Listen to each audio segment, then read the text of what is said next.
It's not very often that I post something on the Hare Krishna Project social media channels that's not directly related to Krishna consciousness, even though you could say that everything is Krishna's arrangement and therefore everything is related to the philosophy of Krishna consciousness. Yesterday, you would have seen that we put a post on our Facebook page just to, I guess, express our sadness for the passing of Mike Rinder. Many of you would have seen it. If you haven't, please do take a look. Mike Rinder was I would say now, infamous whistleblower from the Church of Scientology. He was someone who was dedicated to the Church of Scientology for many years. He gave his whole life to the church. I think he might have even been born into the church back in the 1950s. And he then became quite a famous whistleblower because he started to expose the corrupt, devious and inappropriate activities taking place in the Church of Scientology. And many of you years ago might have seen the documentary with him and I think it was Leah Remini, 6 or 7 years ago. And for me, who's someone who's interested in the sociology of religion, particularly the study of cults, many of you know I say it comically on a few podcasts that I learned about ISKCON in the same week I learned about the Church of Scientology at university.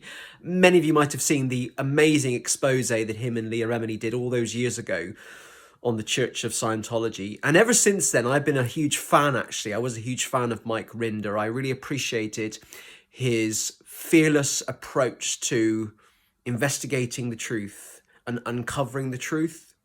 And I've certainly tried to do that. We've certainly tried to do that here at the Hare Krishna Project with our approach to investigations. The investigations we've done into child abuse, black magic, satanic ritual abuse, particularly within the International Society for Krishna Consciousness. And I've really tried to develop the same approach to Mike, where actually you're not necessarily anti something or anti the institution. You're anti the practices that take place in the institution. And many of you will know, because it was on podcast episode 100, I was a whistleblower myself, in uncovering some of the inappropriate and corrupt practices taking place at ISKCON festivals or the Hare Krishna festival team, the organization I used to be a part of. And after serving with them and seeing lots of inappropriate things happening, I became a whistleblower, which led to the whole investigation into them and, use of illegal funds, charity money. But that's all on episode 100 of the podcast, the Hare Krishna Project podcast. You can see it there. But I just want to say how grateful I am to Mike Rinder, to the contribution that he has made and the way he's encouraged others to investigate inappropriate, illegal, devious, corrupt practices within religious institutions. Somebody asked me once, am I anti-ISKCON? Absolutely not. I'm anti-inappropriate things happening in ISKCON and all organizations.